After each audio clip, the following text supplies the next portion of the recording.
Hola, buenas tardes, Dios les bendiga. Estamos aquí nuevamente reunidos para escuchar la palabra. Espero que estés bien ahí donde estés, ya sea tarde, mañana o noche. No sé a qué hora nos estés viendo este video, pero yo espero que sea de bendición. Y pues bueno, hoy vamos a tocar un tema muy bueno, muy interesante, que da para mucho. Y vamos a estarlo viendo desde el punto de vista de la bíblico, y es el conflicto. El título de la prédica se llama Nacimiento del conflicto.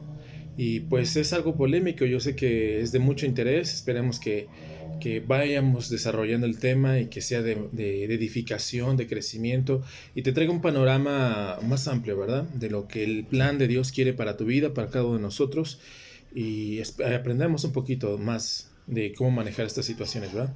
Vamos a leer el libro de Santiago, capítulo 1, versículo 19, y así vamos a ir desarrollando, y hasta el final vamos a entender un poquito más todo lo que es este punto que vamos a tomar. Dice así el versículo 19 del capítulo 1 de Santiago, dice: Por esto, mis amados hermanos, todo hombre sea pronto para oír, tardo para hablar y tardo para airarse. En este versículo pues nos da una situación, ¿verdad? Como un orden, ¿verdad? De cómo la palabra nos enseña a conducirnos, a manejarnos. Dice aquí que seamos prontos para atender, escuchar, muchas necesidades que toda la gente tiene, y mucha gente tiene necesidades que sean escuchadas, ¿verdad? Y pues nosotros debemos de, primero que nada, aprender a oír, a aprender a escuchar, a ser pacientes, ¿verdad? Dice aquí también, tardo para hablar, porque cuando uno está hablando, ¿verdad? Está esperando nada más la oportunidad para dar la oportunidad de calificar o descalificar ciertas cosas, ¿verdad? Somos muy buenos para eso, ¿verdad? Pero no muy fáciles, nos dejamos guiar por la palabra de Dios. Dice aquí, prontos para oír, tardos para hablar. Esto engloba muchas cosas, ¿verdad? La palabra de Dios nos enseña que todo lo que decimos y hacemos tiene un poder, tiene un fruto, tiene una consecuencia. Y en lo espiritual es lo mismo, ¿verdad? Pero con mayores repercusiones. Y nosotros como hijos de Dios debemos entender claramente a qué se refiere. Esta palabra cuando dice prontos, tardos para hablar, ¿verdad? Se refiere y da a entender también a que debemos de analizar todo lo que está llegando a nuestros oídos, todo lo que estamos entendiendo y captando, porque somos muy fáciles de opinar cuando estamos influenciados por el enojo, por la tristeza, por emociones que son nocivas para todos, y cuando eso se sale de nuestra boca, sale de nuestro corazón, se sale de descontrol. Dice, no sé si recuerden, la semana pasada hablábamos un versículo de Mateo, que está en los primeros versículos, capítulos, que hablaba sobre la contaminación, y nada más así para brevemente te lo resumo. Decía que pues hay pecados, ¿verdad? De codicia, de maldad, de destrucción, y y habla, ¿verdad?, el Señor Jesús de todas esas cosas, pero al final habla de una palabra clave, que es la contaminación, que nosotros, nuestro corazón se contamina, todo lo que sale del corazón del hombre se contamina al hombre, ¿verdad? Así que todas esas situaciones debemos de preguntar, ¿será de edificación, será de maldición? Por eso primero escuchemos, analicemos, estudiemos, y lo que salga de nuestra boca salga con sabiduría para todos los aspectos de la vida, ¿verdad? No es fácil, ¿verdad? Solamente lo podemos entender más cuando alguien nos toma un consejo, alguien nos pide algo, ¿verdad?, para tomar una decisión, y pues tratamos de analizarla, ¿verdad?, con las mejores intenciones, pero no basta. Las buenas intenciones tienen que ser fundamentadas en la palabra de Dios, así lo enseña, para que lo que salga de nuestro corazón no contamine. Dice la palabra de Dios en Génesis capítulo 1, dice que nosotros fuimos hechos a imagen y semejanza de Dios, y Dios es perfecto, Dios es amor, Dios es bondad, Dios es generosidad, Dios es restauración, es nuestra esperanza, y todas esas palabras tienen que salir de nuestra boca, en base a todo lo que hemos estado viendo, ¿verdad? Vamos a ver ahora un versículo que está en Proverbios capítulo 26, versículo 20, dice, sin leña se apaga el fuego. Esto nos da a entender, ¿verdad?, que no debemos de participar o involucrarnos tan fácilmente en conflictos, ¿verdad? En otras palabras, ¿verdad?, sin leña pues se acaba la situación, sin murmuración, sin participación de la gente, se acaban las situaciones, ¿verdad? Especialmente aquellas que no tienen buenos fundamentos, que tienen intenciones nocivas, ¿verdad? Que por ende nosotros nos damos cuenta, pero si no nos damos cuenta y participamos de situaciones, pues cuando lo entendamos y comprendamos, procuremos apartarnos de eso y no participar, no involucrarnos, no decir más, no fomentar cosas que no están siendo de parte de Dios, no son de bendición. Lo que dice aquí, se lo leo nuevamente, Proverbios 26:20, dice: sin leña se apaga el fuego, se apaga la contienda, se apaga la murmuración. Supongamos que un niño escucha las situaciones del conflicto del papá y la mamá, está los dos y está escuchando, ¿verdad? ¿Qué van a hacer del corazón del niño? ¿Qué va a ser la situación? Si no tiene en su corazón la paz del Señor, si no tiene el conocimiento de la palabra, si no es dirigido por la palabra que debemos leerlos todos, pues de su corazón va a nacer primero un sentimiento de tristeza, de enojo, de rechazo hacia una u otras partes, ¿verdad? Pero si nosotros cortamos y no alimentamos, ¿verdad? Con esta, como dice aquí la palabra, con esa leña que necesita esas situaciones para alimentarse, pues no puede continuar. La palabra de Dios nos dice: no alimentes esa situación, ¿verdad? En cuanto a esto, ¿verdad? Vamos a ver otro versículo, Proverbios 17, versículo 14. El que comienza la discordia es como quien suelta el agua. Y nuevamente nos hace énfasis, ¿verdad?, acerca de los sentimientos, de las situaciones que no son nada agradables, porque está hablando enfáticamente aquí en el versículo 14 de la discordia, un conflicto, una situación, una discusión.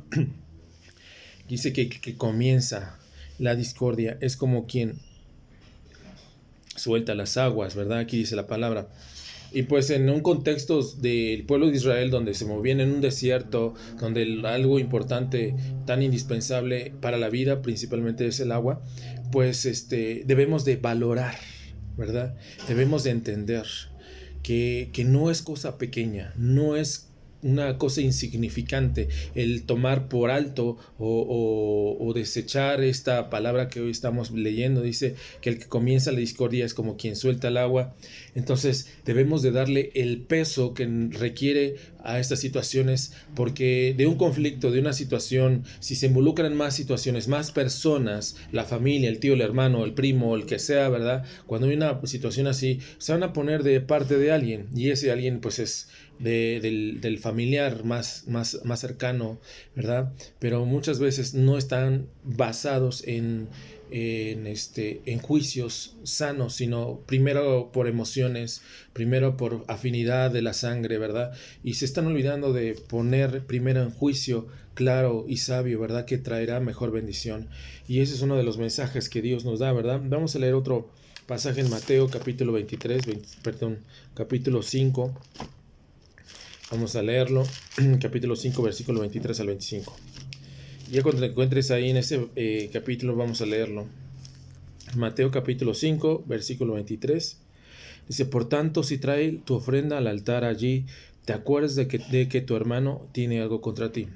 Regularmente estos versículos que estamos leyendo ahorita se leen previo a la ofrenda, cuando se va a levantar la ofrenda, el diezmo, ¿verdad?, en las iglesias, y es como un mensaje, ¿verdad? Mucha gente lo entendería así, ¿verdad? Es que el pastor lo va a leer porque pues quiere que yo ofrende, ¿verdad? Quiere que yo meta mis manos en el bolsillo y dé bien las ofrendas. No, en este caso no vamos a leer en ese concepto, vamos a leer en otro, para dar más fortaleza a lo que estamos leyendo. Dice: por tanto, si traes tu ofrenda al altar, allí te acuerdas de que tu hermano tiene algo contra ti, deja allí tu ofrenda delante del altar y anda, reconcíliate primero con tu hermano, y entonces ve y presenta tu ofrenda.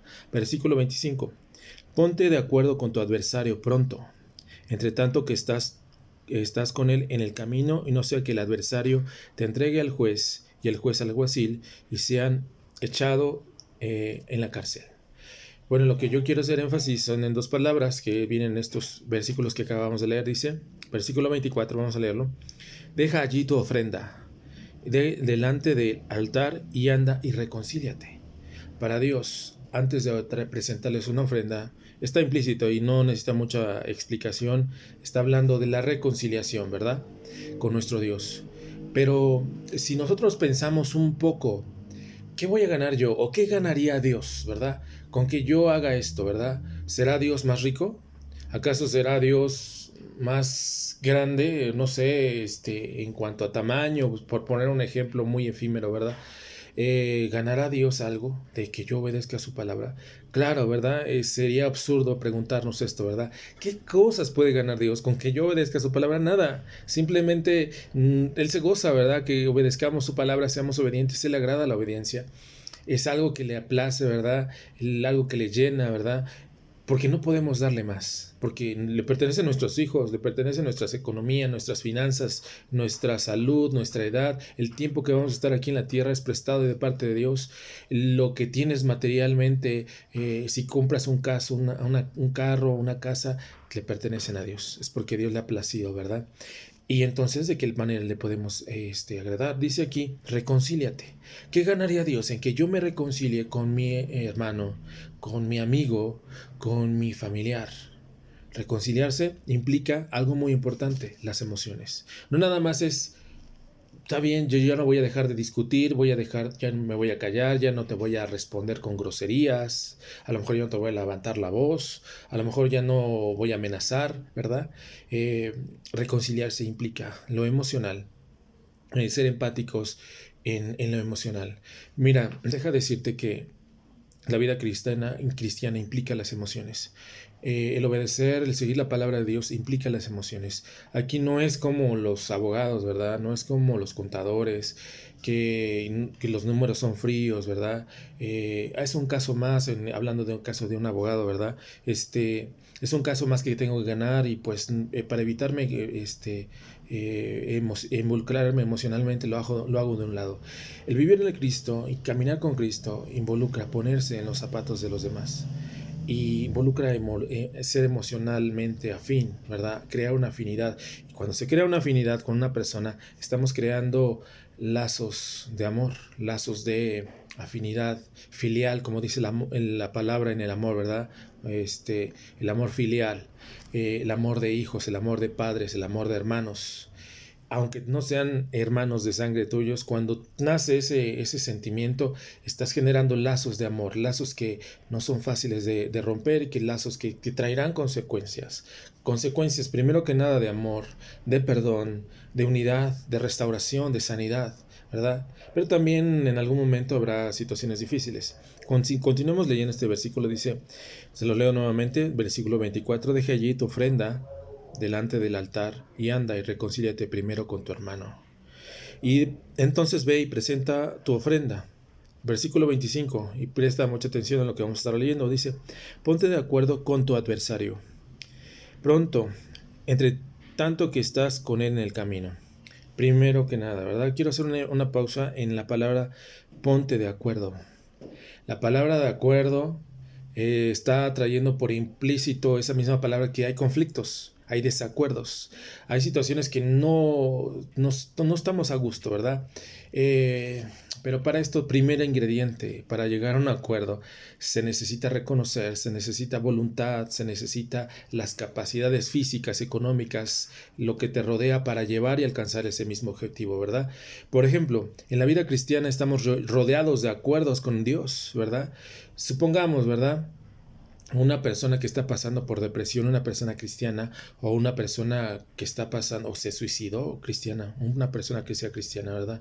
Existen y han habido, y a lo mejor siempre van a haber, ¿verdad? ¿Por qué? Porque no se llegó a un acuerdo, porque no se llegó a un conflicto, hubo un conflicto que no hubo una solución, ¿verdad? Entonces es muy importante, aquí dice la palabra de Dios, ponte de acuerdo. Ponte de acuerdo. ¿Con quién? Con esa persona, con esa familiar, con ese hermano, con Dios. Porque también donde todo nace es primero, nos ponemos en conflicto con Dios. ¿Quién no se ha puesto en conflicto con Dios? ¿Quién no ha tenido conflictos de, Señor, ¿por qué esto? ¿Por qué aquello? ¿Por qué estoy viviendo así? ¿Por qué permites la enfermedad? Etcétera, etcétera, etcétera, etcétera. El Señor Jesús, cuando nos tomó por hijos suyos, Él hizo acuerdos con nosotros. Y si no los conoces, yo te invito a que leas la palabra de Dios y que conozcas los acuerdos que Dios tiene con nosotros. Él prometió, por poner un ejemplo, no abandonarnos, Él estará con nosotros hasta el final de los días, ¿verdad? Él prometió darte vida eterna, Él prometió darte paz en medio de la tormenta, ¿verdad? Y lo vemos en toda la Biblia, todos estos acuerdos que Dios hace con nosotros de darnos, pero así también como Él da, también Él quiere acuerdos con nosotros. ¿Cuál sería, por ejemplo? Perdonar,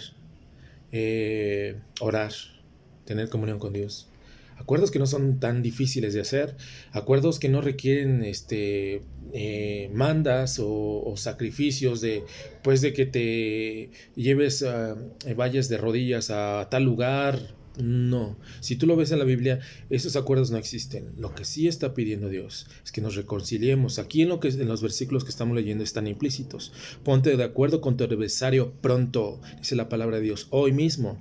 Dice, entre tanto que estás con él en el camino. Y la palabra camino hace referencia o lo podemos interpretar con lo que va, el tiempo que Dios ha estipulado de vida para ti, desde que naces hasta que mueres. Dios nos ha dado un tiempo de vida. Entonces, en ese tiempo de vida, tomemos una decisión. Dice, vamos a leerlo el 25, pronto de acuerdo con tu adversario, entre tanto que estás con él en el camino. No sea que el adversario te entregue al juez y el juez al alguacil y seas echado a la cárcel. ¿Te imaginas las consecuencias? Está hablando de la vida eterna, está hablando de nuestros actos, que tengamos la oportunidad de tomar acuerdos, tomar situaciones, acuerdos con nosotros mismos, con nuestra pareja, acuerdos con Dios, acuerdos en nuestro trabajo. Por ejemplo, tú haces acuerdos todos los días, al momento de comprar una casa, al momento de comprar un coche, en todas las situaciones de nuestra vida hacemos acuerdos. Por ejemplo, yo voy a tomar un trabajo, evalúas si te conviene el tiempo, la distancia, la paga, si hay lugares para comer, todo eso lo asumes, ¿verdad? Si no te agrada, pero si todo eso compensa, ¿verdad? Económicamente, las prestaciones, todo lo que tú quieras, ¿verdad? Te beneficia, pues lo vas a tomar. Pero si tú no ves que te va a beneficiar, pues no lo tomas, simplemente dices, no estoy de acuerdo. Es negociar. Pero con Dios hay puntos que no son negociables, ¿eh? El pecado no se negocia con el Señor. Eso que te quede claro. Pero hay puntos, ¿verdad? Que podemos entrar. Estoy hablando de la vida espiritual, pero aquí estamos hablando de la vida natural, la vida diaria, la vida cotidiana, la vida social, la vida familiar, la vida personal, ¿verdad? Con las personas que nos rodean. Es por eso que para nosotros como hijos de Dios, como cristianos, hay veces que no tan fácil tomamos una decisión de que te invitan a tomar, te invitan a ver cierta película, a salir, pero tú analizas previamente, ¿verdad? Si eso implica, ¿verdad? Una agresión contra los mandamientos del Padre, si eso va a agredir la santidad, si eso va a... ¿Por qué la santidad? Digo, porque la santidad engloba la comunión con el Señor. Todos queremos que Dios nos escuche, pero Dios dice en su palabra, Dios, que Dios no escucha al pecador. Entonces, si eso me va a ocasionar conflictos con el Señor, yo los evito. Y esto está pues en todas estas situaciones, es parte de verdad. Vamos a ver el último versículo, es Efesios 4:32. Se lo leo y con este versículo estaremos terminando ya este momento. Denme un momentito en lo que lo encuentro. Sí, Efesios 4:32, aquí está. Dice, antes sed benignos unos con otros, misericordiosos. La práctica de la vida cristiana es, como te decía, ser empáticos, benignos, que nazca del corazón. Practicar la misericordia. La misericordia es aquello que no se merece, ¿verdad? Nadie. Cuando alguien te agrede, alguien te responde mal, tú le contestas con un bien. Por eso que la gente no entiende, ¿verdad? Que nosotros no tenemos que tener conflictos es con Dios. Pasa en segundo término el estatus del hombre, ¿verdad? Las relaciones familiares, sociales, todas esas cosas. Primero nuestra relación con Dios. Por eso es que no es fácil, ¿verdad? Antes sed benignos unos con otros, misericordiosos, perdonándoos unos a otros, como Dios también os perdonó a vosotros en Cristo. Toma en cuenta esta pequeña prédica, espero que sea de bendición para tu vida, sea de análisis y que Dios te siga orientando en esas decisiones que tú tienes que tomar diarias. Todos tomamos decisiones, hay conflictos que no son fáciles, tenemos que negociar, ¿verdad? Dice aquí la palabra, como hace rato te lo mencionaba, ponte de acuerdo. Hay acuerdos, ¿verdad? Que podemos llegar a acuerdos con la pareja, con la amistad, con la familia, ¿verdad? Que no agreden y no conflictúan con nuestra relación con el Señor. Pero cuando nacen, ¿verdad? Estas situaciones, primero que nada, ante la palabra de Dios. Si tú no tienes esa sensación, ¿verdad? Si tú no naces, ¿verdad? voy a poner un ejemplo rápidamente ya para concluir. En internet, ¿verdad? En el Facebook, cuando tú das un like, ¿verdad? A cierta página y aún siendo cristiano y aún siendo líder de la iglesia, ¿verdad? Te das cuenta de que eso permea y gente que te conoce y ve y dice, no, ¿para qué? ¿Para qué voy a seguir a tal persona si es así? Y mira sus gustos, ¿no? No, hay situaciones, ¿verdad? ¿Qué es lo que está pasando, ¿verdad? Analiza, ¿verdad? Si tus sentimientos son de rechazo, de odio, para ser hipócritas como ellos, o te da tristeza que eso esté pasando con los hijos de Dios, ¿verdad? Si el sentimiento es de rechazo, pues puede que haya una raíz del enemigo, de la carne, ¿verdad? Que no te va a llevar a buen, pero si hay un sentimiento de preocupación, de tristeza, a lo mejor sí de enojo, ¿verdad? Porque no, pero sí te entristecen esas cosas, como los hijos de Dios están haciendo eso, permitiendo eso, pues Dios te va a bendecir, ¿verdad? Dios te va a ayudar, Dios te va a abrir camino. Yo bendigo tu vida, hermano, hermana, que tú me ves hoy en esta tarde, mañana, noche, no sé a qué horas me estés mirando, pero espero que esta pequeñísima palabra sea de bendición, de dirección, orientación a tu vida. Lo hacemos con el mejor deseo de que seas prosperado, dice la palabra de Dios, así seas prosperado, así como prospera tu alma. Y no estoy hablando de lo material, sino en el corazón, en la vida espiritual principalmente, que es lo que Dios principalmente hace énfasis. Dios te bendiga, mi nombre es Jairo Martínez, estamos aquí, pues nos vemos en la próxima vez, en la próxima prédica, y te invitamos a que nos hagas llegar tus comentarios, tus dudas, nos compartas esta prédica con tus amistades, si es que ha sido de bendición para ti, y pues nada más, Dios te bendiga. Y pues este tema del conflicto da para mucho, muchos temas, muchas situaciones, pero si Dios lo permite, más adelante estaremos hablando de eso. Amén, Dios te bendiga.